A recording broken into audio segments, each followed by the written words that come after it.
Instituto Nacional de Antropología e Historia. Secretaría de Cultura. Gobierno de México.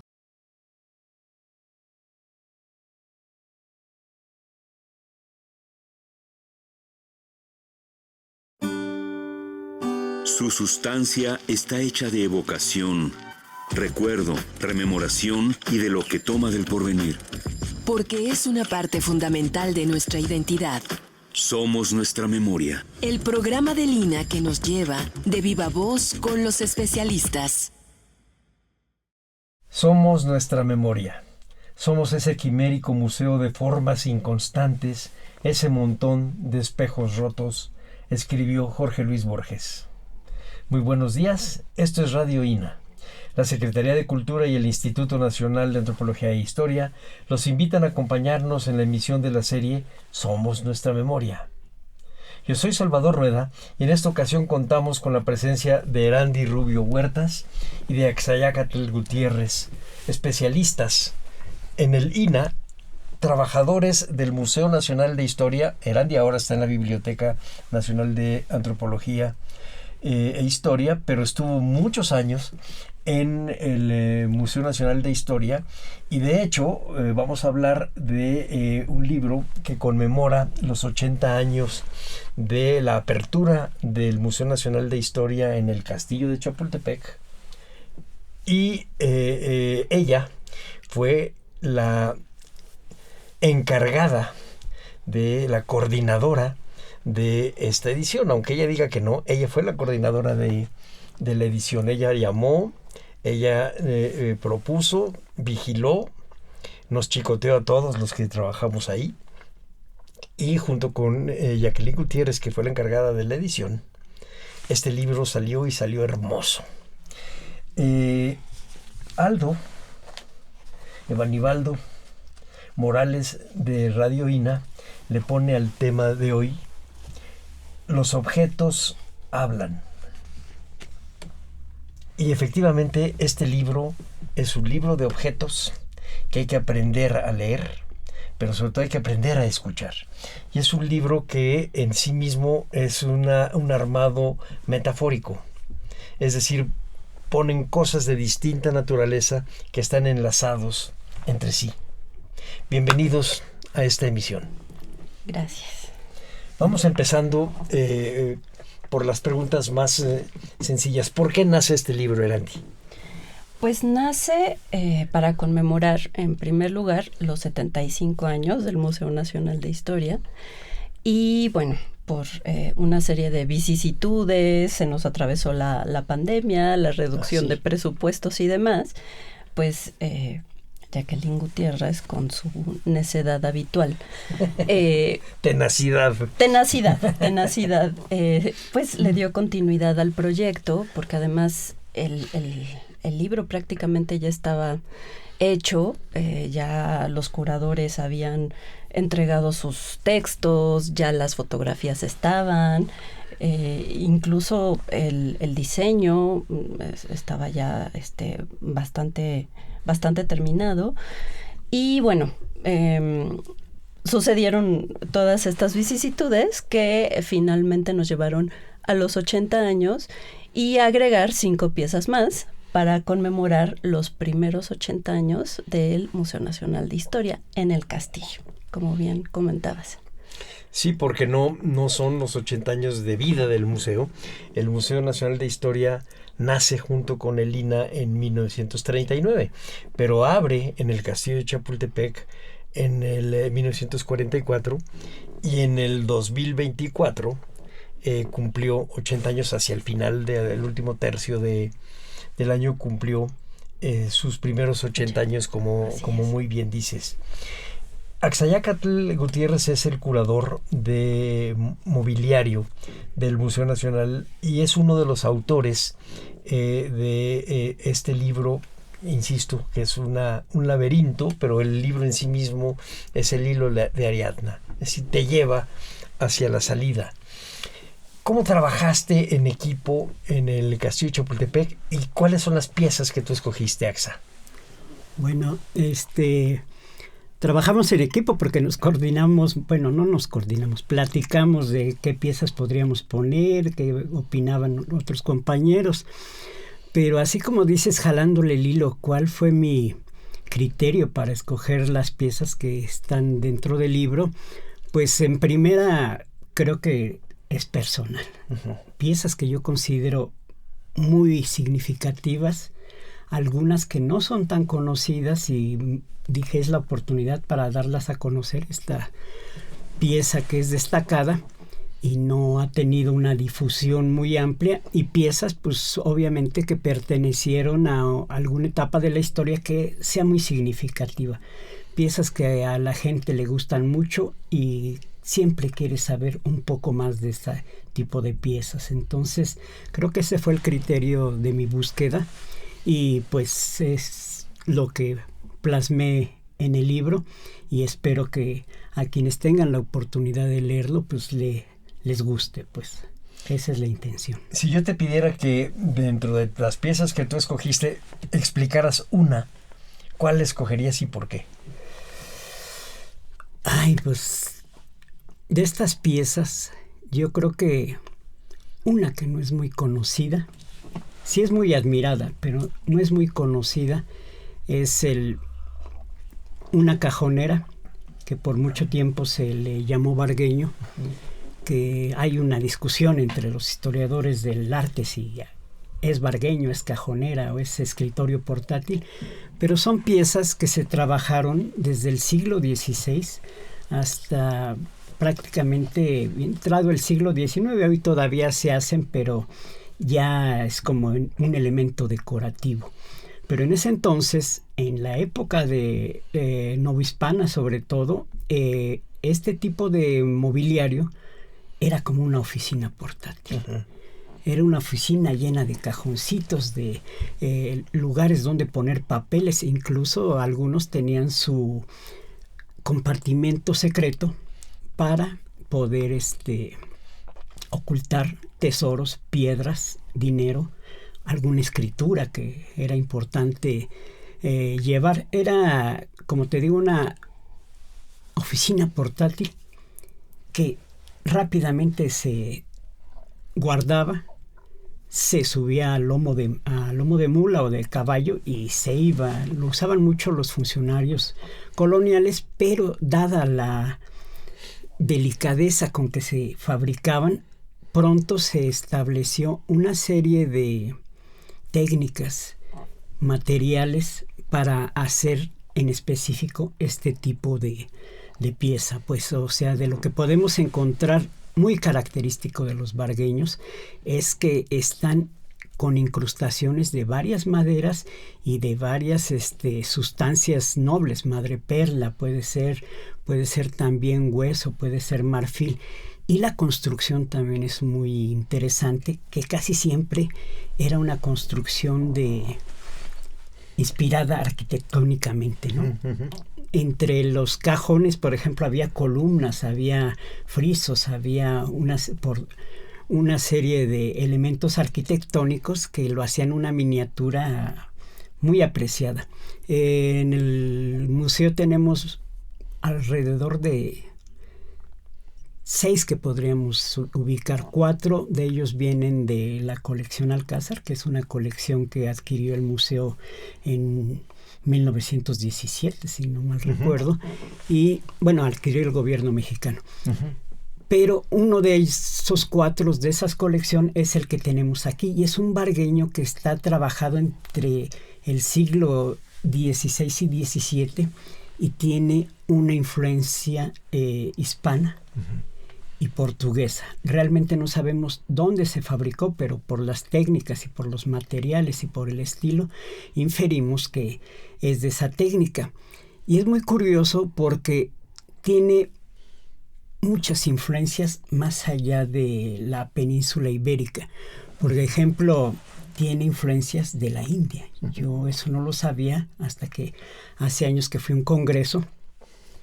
En la India también a través, me parece que de Portugal, uh-huh, importaban ciertas técnicas y ciertos elementos ornamentales. Entonces, este vargueño también tiene elementos que se pueden rastrear a estilos orientales, europeos, sobre todo, y pues se puede decir que es una gran pieza para conocer el comercio, la vida cotidiana, muchas cosas más allá de la historia que generalmente no están a la vista cuando uno ve las piezas, las estudia, las trata de ubicar en un orden cronológico, pero hay algo más que eso. Entonces esta es una de las piezas que hablan mucho de cómo era la vida cotidiana y cómo era el comercio y las rutas comerciales en la época novohispana. Sí, bueno, por eso el programa se llama Los objetos hablan. Ve todo lo que ahora nos acabas de explicar. Y yo me acuerdo que alguna vez también estuvimos revisando los adornos que tiene ese vargueño en particular, y las columnas son vitruvianas. Entonces está con los tratados de Vitruvio, hay mano de obra europea, pero también hay material que seguramente es oriental, y yo no dudaría ni tantito que hubiese llegado por la nao de la China. Y sobrevive precisamente porque es precioso.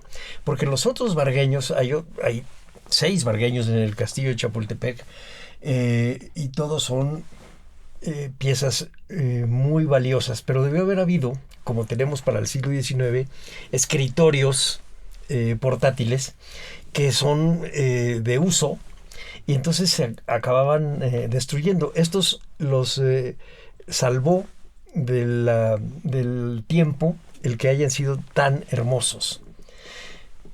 Y decía yo que el título era muy bueno porque dice: los objetos históricos hablan. Y decía yo, para que hablen hay que verlos. Y Erandi y Jacqueline tuvieron mucho cuidado con los fotógrafos del Castillo de Chapultepec, de los cuales ahora nos vas a hablar, de hacer que este libro sea un libro visualmente muy atractivo. O sea, lo interesante es que lo que ves son las cosas y después vas a ver los textos.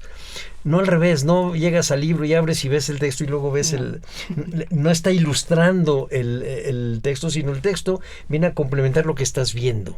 Ese creo que era la intención que tenías cuando estabas llamando y revisando qué y cómo se hacían las cédulas. Te lo digo porque revisaste la mía y me acuerdo muy bien, había que cortar acá, había que quitar esto, había que acomodar dónde iba a ir la pieza, etcétera. Platícanos un poco de la factura del libro y de la importancia de que sean vistos. Sí, bueno, precisamente la portada, que bueno, no sé si se alcance a ver, agrupa, o se tenía la intención de que agrupara a las 6 curadurías, digamos, originarias, que en los 70 se organizaron para el estudio de la colección del castillo. Uh-huh. Porque como nos podemos dar cuenta, es una colección sumamente variopinta, y para poder hacer un estudio más ordenado se dividió en las 6 curadurías, que ahora son 7, uh-huh, con la de arqueología, que fueron, bueno, la de pintura, escultura y estampa, la de tecnología y armas, la de indumentaria y accesorios, la de mobiliario y enseres domésticos, la de numismática, sí, la de documentos, banderas y fotografías. Entonces, pues precisamente lo primero que te llama la atención, como bien comentas, es la imagen de los objetos, ciertos detalles en donde se puso atención, porque hay obras que son como tan grandiosas, de formatos tan gigantes, como puede ser el retablo de la Independencia de Juan O'Gorman, que bueno, hay que leerlo por fragmentos, ¿no?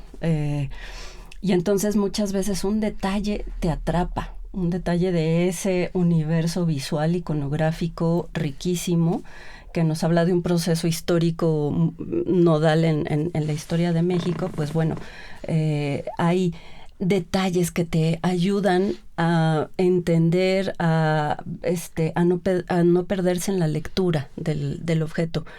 Y esa labor del investigador, del curador, de hacer hablar al objeto, de darnos elementos para entender a estos objetos, que además muchos de ellos, el 90% están descontextualizados de su función original. Pues bueno, los fotógrafos ahí,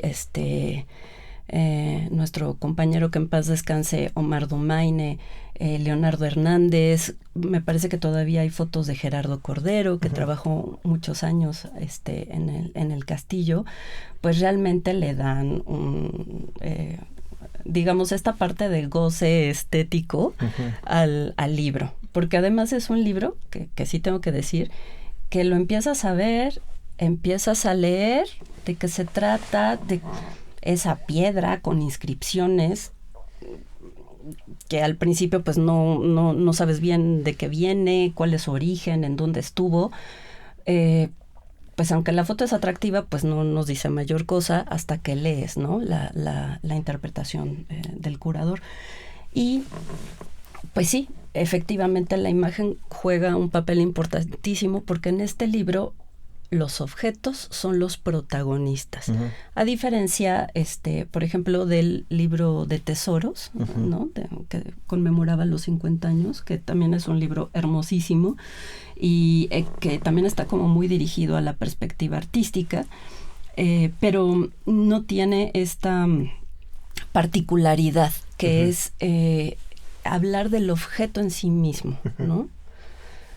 A ver, nada más para que nuestro auditorio se ubique, el título del libro de Tesoros y un poco de qué va y cómo haces una diferencia con además de la parte más estética.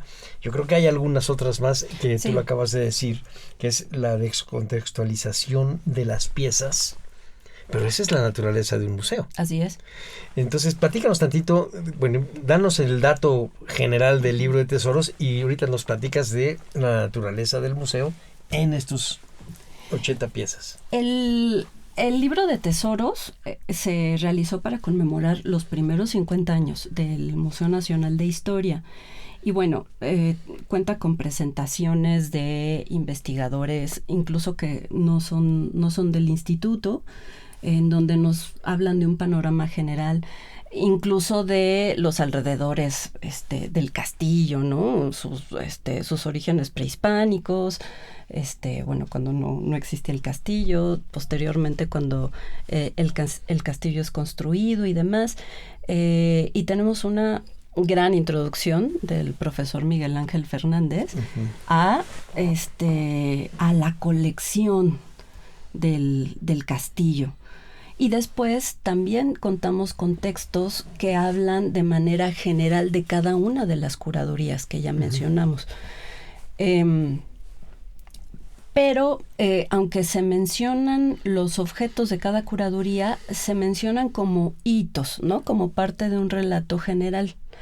La diferencia con este libro, con 80 años, 80 piezas, lo describe muy bien.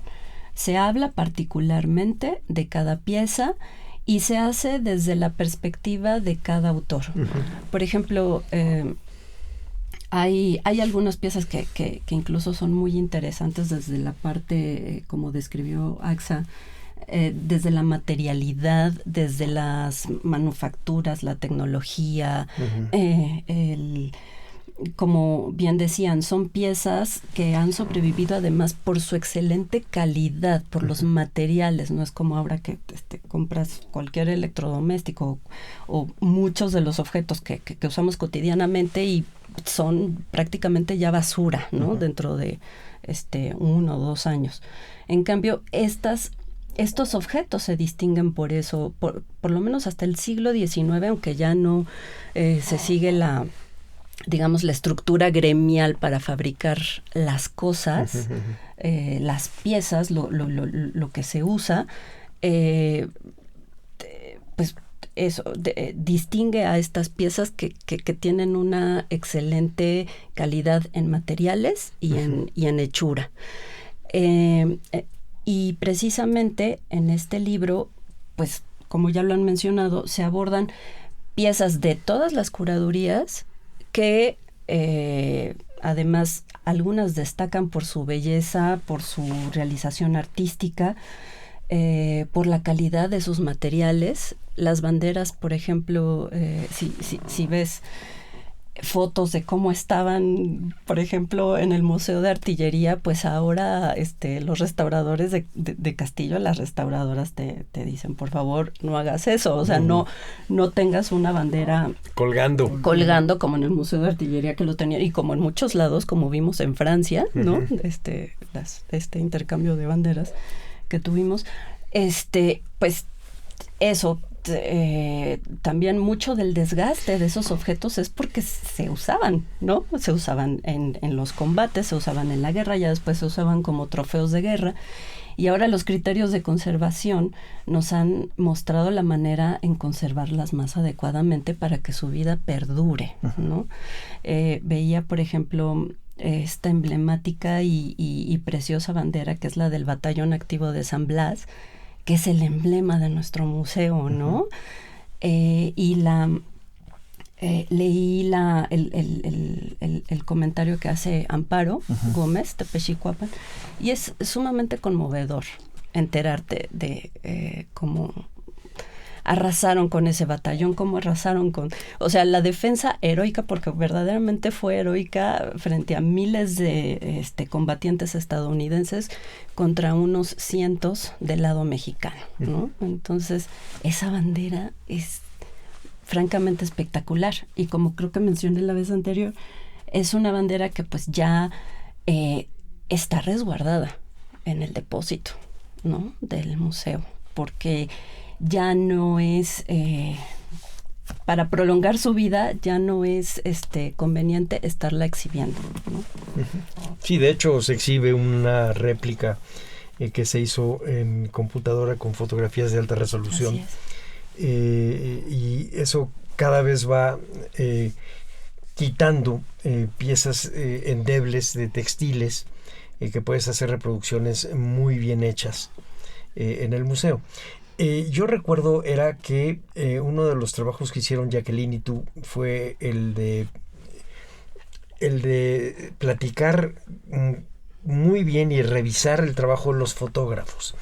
No se usaron fotografías que ya teníamos para hacer la foto de la pieza, sino que se manda a hacer, una vez que los autores, no siempre curadores, son 10 autores, tengo entendido. Son 10. Y no todos son curadores del museo. Hay investigadores del museo que se dedican a alguno de los temas, a alguna de las colecciones, pero en sí mismos no son curadores. Yo mismo, por ejemplo. Pero se mandó a hacer la fotografía. Habiendo fotografías buenas, se manda a hacer la fotografía para este libro. Y entonces es muy homogénea la calidad de la imagen.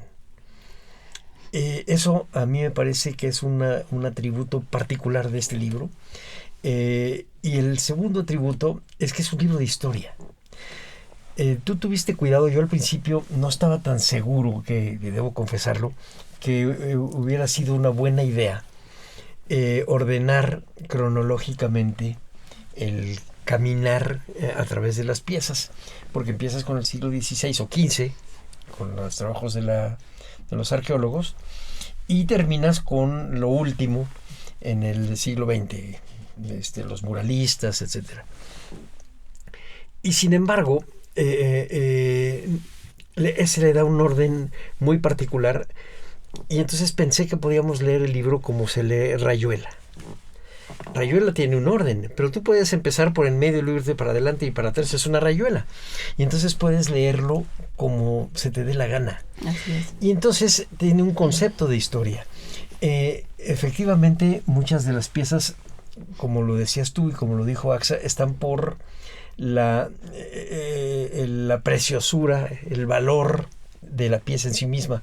Pero a veces esa pieza tiene valor porque era de un personaje. Así es. Está un vestido de Carlota, está una condecoración de Maximiliano, está un estandarte de Hernán Cortés, está la Virgen de Guadalupe de Miguel Hidalgo, hay las cosas de la casaca de Morelos, hay alguna cosa de Juárez, el retrato de Juárez de Orozco, en fin, estás mezclando en este libro los personajes como protagonistas de una historia y al mismo tiempo las pocas cosas que quedaron de ellos como protagonistas de esa misma historia. Es un concepto de historia que yo creo que nos tiene que dar a pensar.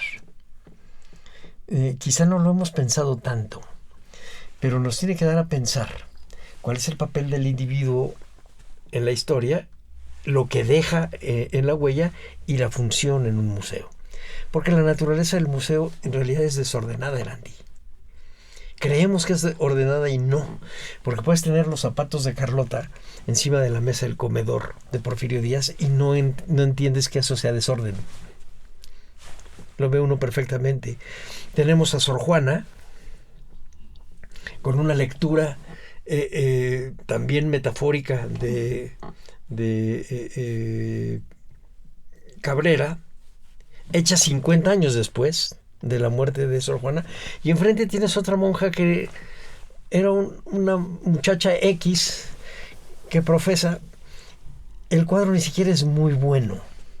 Sin embargo, esta vecindad nos da una lectura de la vida conventual del siglo XVII. Ese desorden existe en los museos y luego pensamos que es un orden natural y no lo es. Se lo damos los historiadores. Y este libro lo refleja perfecto. Este libro es un espejo nuestro. Y eso lo hicieron ustedes, no salió solito. Hay alguien que es un autor intelectual de esto, y eso fueron ustedes dos. Básicamente, aunque hagas esa carita de no, sí, fueron Jacqueline y tú quienes nos convencieron de cómo tenía que hacerse este libro. Incluso el formato del libro es una decisión que no se tomó por parte de la dirección, la tomaron ustedes, y entonces tiene ese tono y ese gusto que es muy particular de ustedes dos. Yo hubiera escogido a lo mejor otro color que seguramente me hubiera ahorcado, pero no soy muy bueno para hacer combinaciones de colores, como bien algún día me hizo el profesor Fernández verlo. Pero en este caso hay esta mano femenina que le da un gusto particular y una invitación particular. La misma portada. Si ustedes ven lo que está en la portada, fuera de un Velasco que es el árbol de la noche triste, todas las demás son piezas de mujeres. Yo creo que ese reloj también. Son piezas de mujeres. Me dice la cabina que repitamos los nombres de los autores y de los fotógrafos, por favor. Sí. Bueno, Juan Manuel Blanco, Rosa Casanova, Amparo Gómez Tepechicuapan, Salvador Rueda, María Hernández, Lourdes López, Axayacatl Gutiérrez, Estela Guiarte, Talía Montes y una servidora.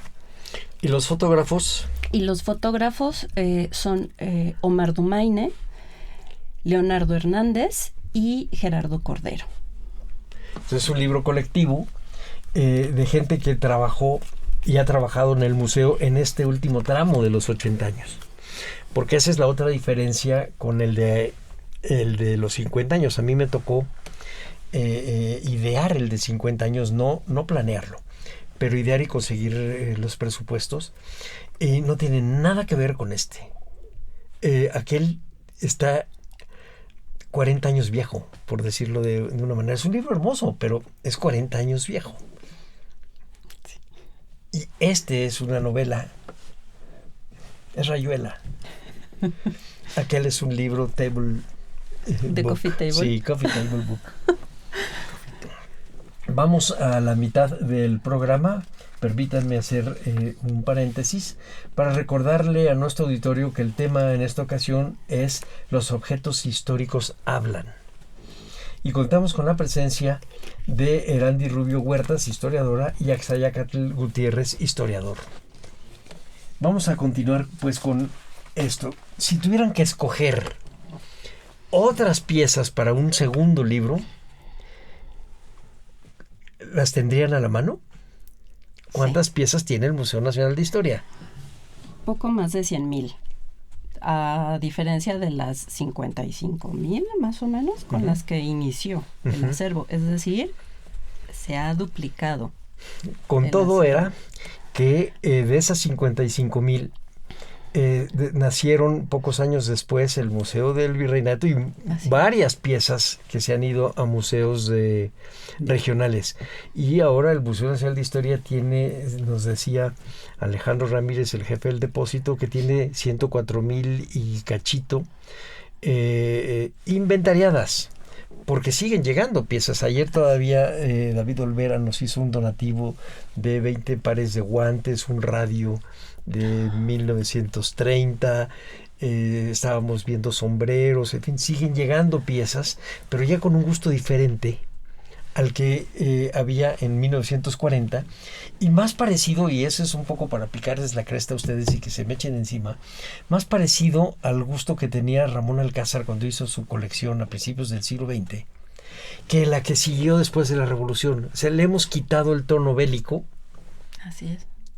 Está bien lo de la bandera de San Blas, pero es la única bandera que aparece, o quizá por ahí la de Escuadrón 201 o alguna cosa así, pero el Museo Nacional de Historia tiene centenares de banderas y estandartes, y se escogieron solamente esas por su valor intrínseco cívico, pero se le ha quitado el tono bélico a la manera de ver la historia en el castillo. Entonces ahora crece mucho la colección con muebles, con monedas, con enseres domésticos. Yo no recuerdo que en los últimos 20 años haya llegado un rifle. Ni siquiera me acuerdo si entre las 80 Thalía Montes haya escogido un rifle por su calidad tecnológica. ¿No, verdad? No. Pero esa nos la debe Thalía, porque ella sí ha trabajado máquinas de escribir, Remington, que es la misma fábrica de los rifles, y que lo que los hace, lo que los une son los resortes. La idea del resorte, que sirve para las dos cosas, igual que para un reloj. Ya nos deberá Thalía Montes ese libro. Pero si tú tuvieras que dirigir los siguientes, para los 90 años, 90 piezas nuevas, ¿cómo le harías? Bueno, en primera, yo creo que haría un poco también la idea que tenía Jacqueline y que ha tenido durante los años que lleva trabajando en Castillo, que es sacar a la luz todos estos objetos que están resguardados en depósito. Uh-huh. Porque como bien mencionaste, ¿qué será? ¿Un 10%? ¿Un menos del 10%? No, mucho menos del 10%, como 8% es lo que se exhibe. De una colección enorme. Entonces, yo me iría casi que por puras piezas que no están exhibidas y que no son conocidas, porque aquí sí hay piezas icónicas y también en el libro de los 50 años. Aquí hay piezas que son sumamente representativas y que incluso, como te mencioné alguna vez, están en el imaginario tanto colectivo como en el imaginario cultural, escolar, ¿no? Los murales de Juárez, uh-huh. Ahorita se me fue González Orozco. Del maestro González Orozco. El retablo de la Independencia, vaya, los vemos en libros de historia, en libros de arte, ¿no? Son multicitados. González Orozco millones de veces lo has visto, igual que a Sor Juana. Sor Juana, bueno, sí, en los billetes, bueno, es impresionante. O el Morelos del Mixtequito, ¿no? Uh-huh. Que es la imagen de Morelos, ¿no? Que tenemos. Entonces, yo me iría por objetos que además muchos de ellos seguimos sin saber qué son. Uh-huh. Cuando mencionaste esto de familiar del Santo Oficio en la introducción al libro, yo dije, uh-huh. ¿qué es eso? Uh-huh. ¿No? Y me fui a buscarlo y dije, ya, ahora entiendo, manuscrito con detalles miniados, uh-huh. en fin, que es una pieza fantástica también.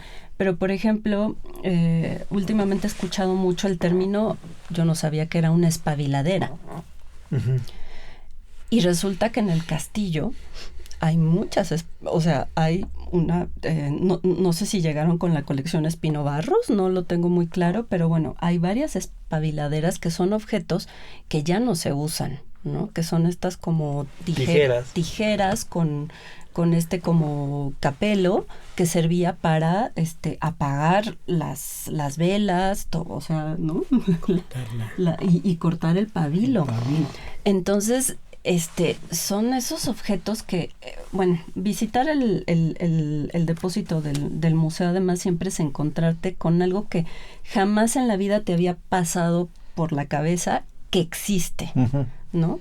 Incluso en pandemia, una vez llegó una solicitud de información para alguien que estaba, me parece que en Francia o en Inglaterra, buscando información sobre un pendiente, una miniatura que tiene como me parece que son 2 caras que están talladas, que no me acuerdo si tiene que ver, de un lado es una escena de la pasión, otro es un santo, que son unas bellezas que no están exhibidas, no están expuestas, que no, hasta el momento no han formado parte de alguna curaduría, ¿no? De alguna exposición temporal. Entonces yo sí apostaría por que nos fuéramos por objetos que no son los que todo el mundo conoce y que están igual distribuidos en las 7 curadurías del MNH. Fíjate, eso me hace pensar en un criterio para AXA. Si tuvieras que escoger con un criterio de historiador de hoy, alguna pieza o un grupo de piezas de tu curaduría, ¿por qué lado te irías? Y yo ahorita te digo por qué lado me iría yo. Pues mira, hace años con otros investigadores tuvimos la idea precisamente de hacer una exposición con piezas de estas que ya nadie sabe para qué servían y le queríamos poner piezas que han caído en desuso, piezas del Museo Nacional de Historia que han caído en desuso, o algo así pues. Pero a mí me impresionaba varias piezas que no sabíamos para qué servían. Por ejemplo, en los estuches de viaje, donde venía el peine, donde venía el talco, donde venían varias cosas, venían unos especies de alfileres largos, algunos de marfil o de hueso, y me costó un trabajo investigar para qué servía eso. Y eran rizadores de bigotes del siglo XIX, pues. Entonces, te vendían la pastita, te vendían el rizador y el peinecito para tu bigote. Ya que te lo peinabas, ya que le untabas la pastita, lo envolvías con el rizador, porque era algo que se hacía en cierta época. Hoy, hace unos años, regresó un poco esa moda de estarte rizando el bigote, pero pues ya es retomar eso. Pero ya sin ese tipo de agujitas. De agujitas. Otra pieza de las que encontré también era la importancia, por ejemplo, de los lavabos portátiles. De los se me fue el nombre. Era la pieza, la jofaina y la charola. Eso era el baño cuando no había baños, pues. Eso era el clásico, que agarrabas tu charola, la aventabas a la calle y decías aguas. ¿Qué tal la tina de Carlota? La tina de Carlota, que es un gran es una gran pieza, pero también hay otra pieza que también se cayó en mucho desuso, las basias, que eran charolas con una muesca gigante y servía para cuando te cortaban el pelo, también te la ponían aquí en el cuello, cortaban y ya caía. El que haya leído El Quijote va a saber de qué estás hablando. ¿De qué estamos hablando? El sombrero del Quijote es eso. Es una basia, pues, por ejemplo. Entonces, hay infinidad de piezas. Yo me iría más por la cuestión, como un poco acercándome a lo de Randy. de piezas que la gente no conoce, piezas que han caído en desuso. Exacto. Y piezas muy bien elaboradas. Por ejemplo, la vez pasada hablábamos de los cocos chocolateros, las mancerinas también, que en el castillo tenemos una colección muy bella de mancerinas, y yo creo que la mejor mancerina sí está exhibida, que es la mancerina rosa, que es así completamente oriental en su manufactura, en sus materiales y en su decoración. Entonces yo me iría por eso, piezas interesantes que han caído en desuso y que nos hablan de una época, nos hablan de una manera de ver la vida, sí, también, y una manera de vivir, pues. Es lo cotidiano también, no solamente está lo destacado, eso. Hay objetos también que nos hablan de la vida de la gente, con no tantos recursos, pues. Y eso es muy interesante. De vida cotidiana de la gente que no eran los ricos. Fíjate que ahorita que dices tú lo de piezas en desuso, yo he tenido cierta inclinación por conseguir colección que tiene que ver con indumentaria. Entonces, mucha indumentaria femenina del 19, ropa interior femenina del 19 que ya no se sabe ni cómo se ponían, cómo las usaban, quién les ayudaba a vestirse, porque eso no es algo que se puede, que no se vestían solitas. Impedían el movimiento de los brazos de las muchachas, por ejemplo. Nosotros en el castillo tenemos un vestido del siglo XVIII, que es el que llaman de la virreina, que pesa 20 kilos, y tenemos un vestidito de tela de aluminio que pesa 800 gramos. Para muchachas de 14 años, los dos, nada más que una del siglo XVIII y otra de mediados del XX. Pero yo me encontré una pieza que es como una pinza, y alguien, espero que no haya sido tú, que me dijo que era precisamente para enchinarse los bigotes, hasta que vi en un documental de principios del siglo XX, que eran como un noticiero, que era para sacarse las mangas de la camisa. Qué útil. Y la tenemos en la sala introductoria. Porque las camisas de los hombres se iban almidonadas, y entonces se ponían el saco, y para sacar la punta blanca de la camisa usaban esto. Nada de enchinarse los bigotes, no tenemos la menor idea. Y si no es con investigaciones como las que ustedes hacen, realmente nos quedaríamos en ascuas de qué cosas tenemos. Y entonces tendría que ver con el título de este programa, que es Somos nuestra memoria, y que la memoria no es más que un fragmento de espejos rotos, y hay que irlo armando. Ese es el trabajo que hacemos nosotros y el trabajo que hace el museo. Pues sí, ahora que hablabas de la ropa interior femenina, de cómo se ponía, de cómo se usaba, sobre todo en el siglo XIX, es muy característico, por ejemplo, que mucha información sobre eso lo encuentras en grabados, y yo he visto mucho de ropa femenina en grabados eróticos.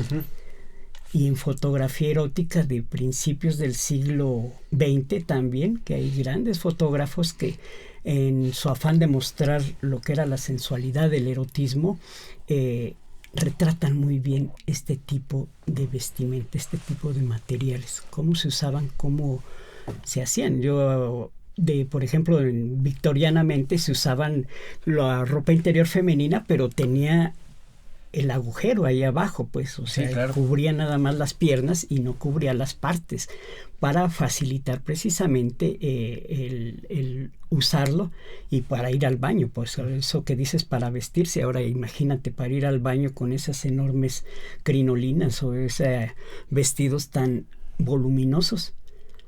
Y había población que no podía utilizar ese tipo de ropa, entonces no usaban ropa interior, pues. Y eso está también muy documentado, de que simplemente no la usaban, porque no les hacía falta o no tenían para comprarla.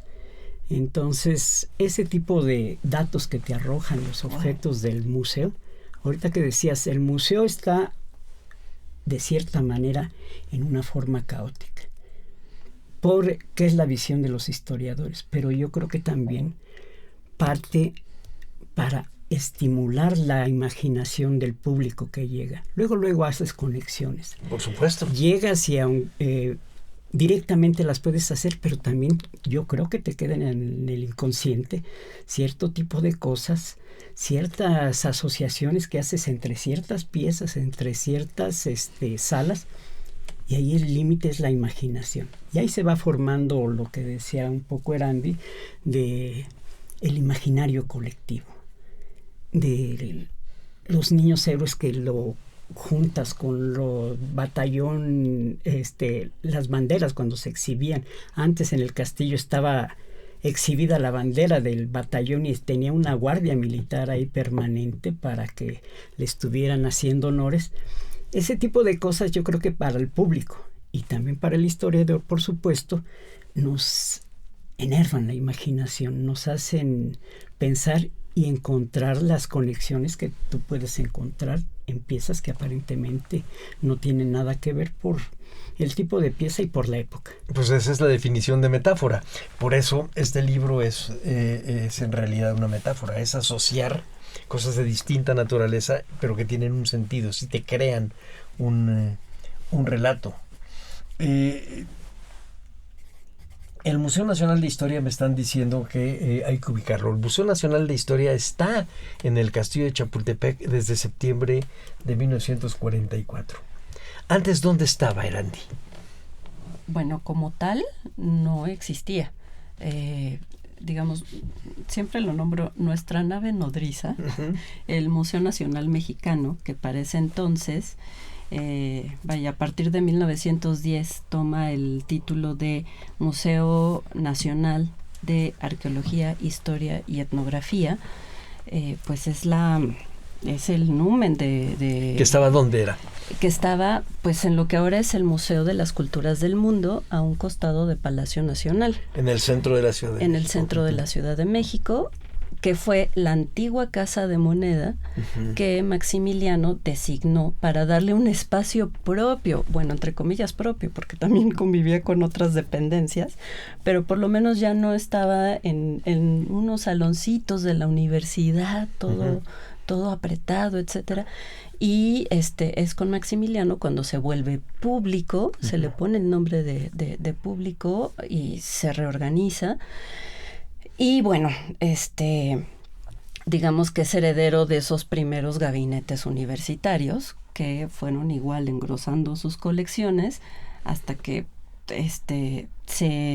digamos, la primera gran división de ese Museo Nacional, que también agrupaba historia natural, elementos paleontológicos, etcétera. La primera vez que se disgrega es en la primera década del siglo XX, y la segunda, digamos, gran división ocurre cuando se funda el Museo Nacional de Historia, donde las colecciones que son consideradas históricas, de etnografía colonial, me parece que le llaman,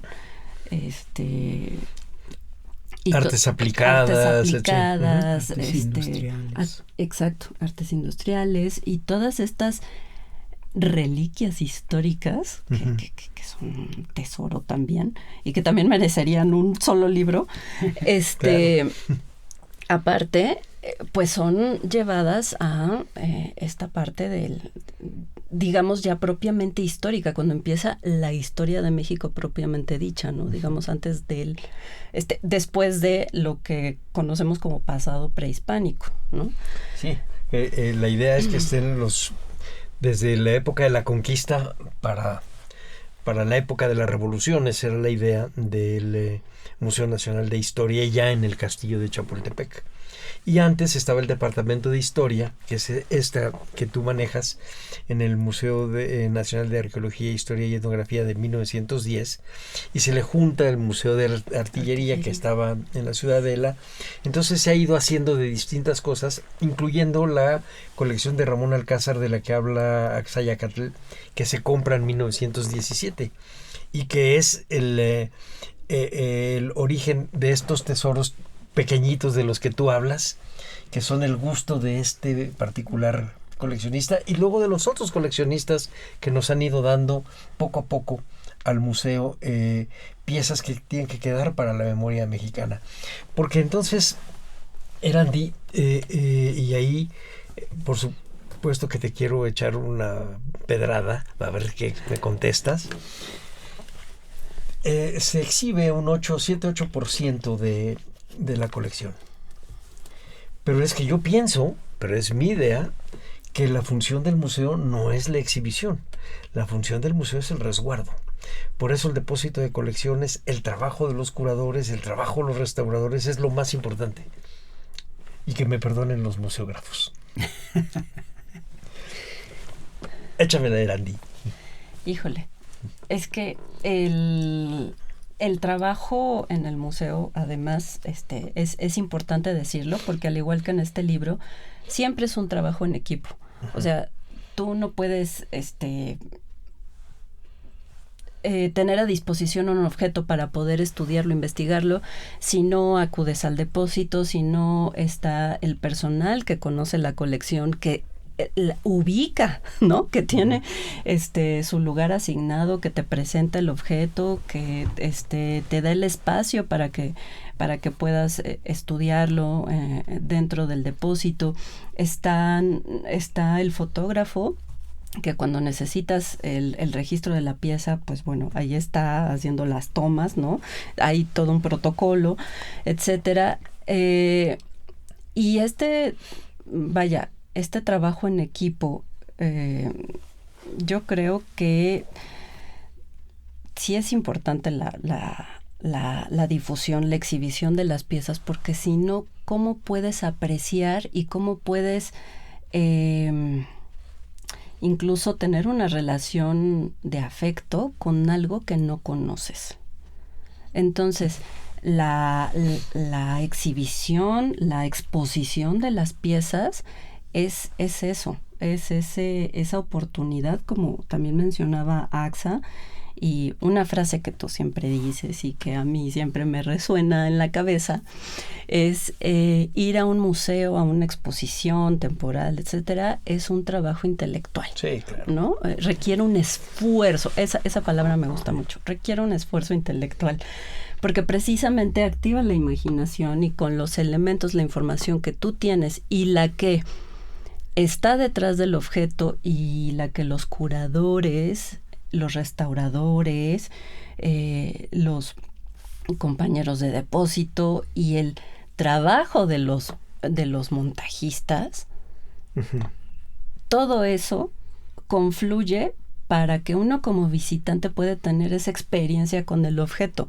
Entonces, sí, es importantísimo el resguardo, la conservación, el estudio de la colección, su correcta organización, su monitoreo, pero si no hay la difusión, la exposición, es como si no existiera.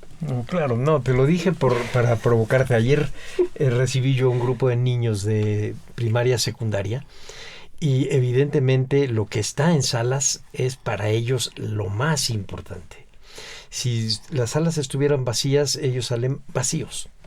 Tienen que entrar a pensar, y yo estoy pensando no en el visitante que va un poco de turista, estoy pensando sobre todo en los niños y jóvenes, que la idea de historia que les queda es la que está en el castillo de Chapultepec.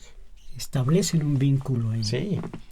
No, lo dije por molestar, por supuesto, Ya pero sé. pero me gusta eso, lo pueden ver los de la cabina. Me gusta molestar a los que entrevisto porque me hacen pensar. Ese es el chiste de estos programas. Yo pienso que si tuviéramos un poco más de recursos, porque imaginación sí tenemos. Si tuviéramos más recursos, haríamos 1000 exposiciones de cosas extrañísimas. Tenemos anteojos desde el siglo XVI para acá. Cosas que ya no se usan. Bueno, la siguiente generación no va a saber lo que es un cigarro, ni cómo se guardaban, o cómo es un encendedor de piedra. lo vimos cuando los eslabones. Los eslabones, que no sabíamos para qué servían y sirven para prender la lumbre de los cigarros. O sea, cosas de esas. No sabemos del 90% de las cosas cómo lo usaban nuestros ancestros. Ahí tenemos para mucho. Tú hablabas de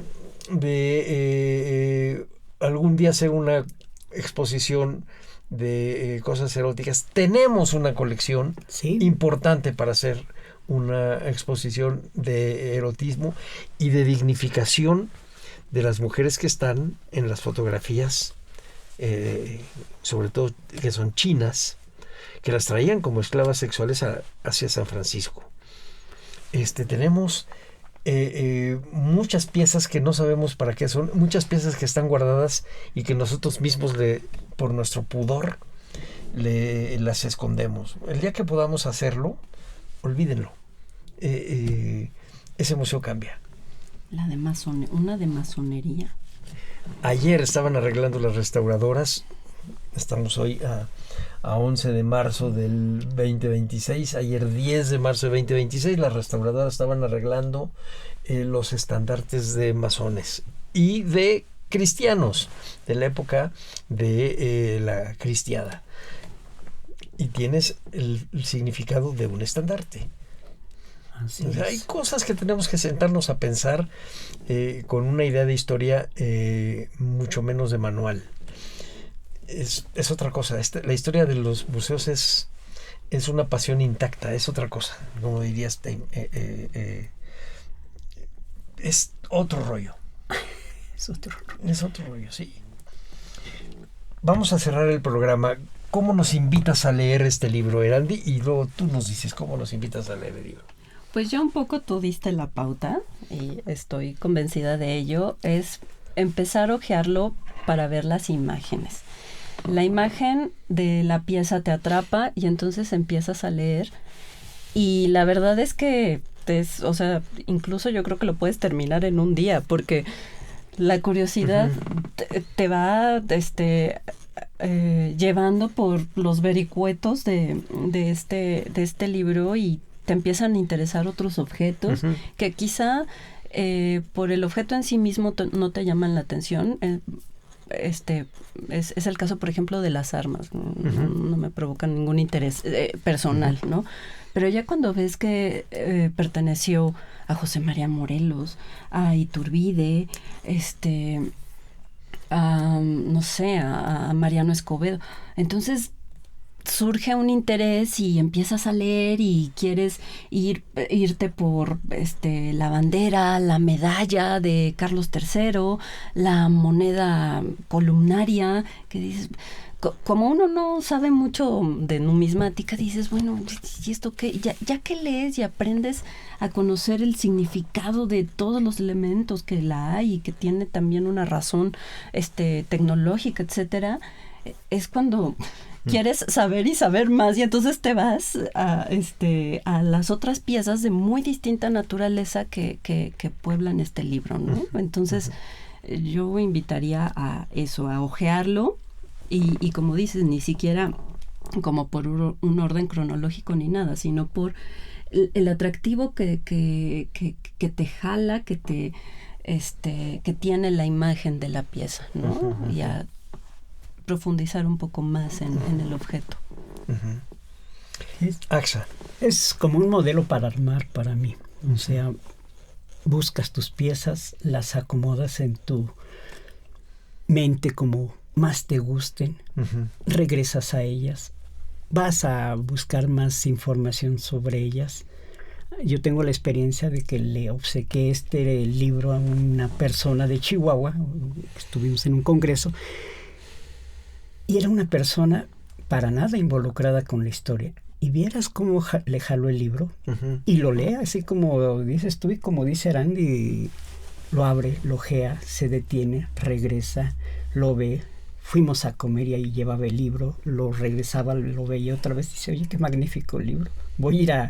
Cuando vaya a México voy a ir al museo para ver qué puedo encontrar de lo que está aquí porque le pareció genial la manera de presentar las piezas y los textos breves, pues, o sea, para alguien que no es neófito, no es muy versado en la historia, un texto breve pero bien explicado, junto con una buena fotografía, pues ya para ellos es una ganancia, pues. No es un libro pesado, no es un libro con grandes trabajos introductorios, citas al pie y menciones a próceres y a intelectuales de hace 100 años, pues es un libro fácil de leer, es un libro fácil de ver, pero por lo mismo es un libro que cala profundamente. Sí. Por eso, porque entra fácil, te llama fácil, te hace pensar rápido y ahí queda eso. Entonces yo creo que esa es la gran virtud de este libro,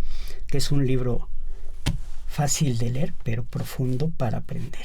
Es mi comentario. Y fíjate, es un libro que no es pesado, pero tampoco se va al otro extremo. No es una guía para visitar el museo. Exactamente. Entonces tiene su equilibrio y su propia personalidad, por decirlo de alguna manera. Pues sí, invitamos al público que consigan este libro. Se puede ver todavía en alguna de las librerías de Lina, casi con seguridad estará en línea. Ya se encuentra. Lo pueden ver en línea. Y y felicitar al Museo Nacional de Historia por sus 80 años y a la gente que participó en este libro por su generosidad y su inventiva al hacer esto. Por desgracia se nos acaba el tiempo y doy por terminada esta emisión que nos duró un suspiro. A nombre de Radio INA doy por terminada pues esta emisión, que fue posible por la generosa participación de Randy Rubio Huertas y Axayacatl Gutiérrez. Gracias a nuestros escuchas por su atención. Les sugerimos consultar más de nuestra producción a través de nuestras distintas plataformas digitales en YouTube y Spotify. En la producción, la Coordinación Nacional de Difusión a través de la Dirección de Divulgación con Ana Galicia a la cabeza y la Subdirección de Radio INA con Gabriela Marentes al frente. En la realización, Evanibaldo Morales. En la grabación y edición, Rubén Martínez. En el apoyo, Marta Hernández, Paula Bedoy y Jerónimo Cuevas. Yo soy Salvador Rueda. Hasta la próxima. Las opiniones y comentarios aquí expresados son de entera responsabilidad de quienes proporcionan la información y no representan necesariamente las opiniones de Radio INA ni comprometen el pensamiento editorial del Instituto Nacional de Antropología e Historia. Instituto Nacional de Antropología e Historia. Secretaría de Cultura. Gobierno de México.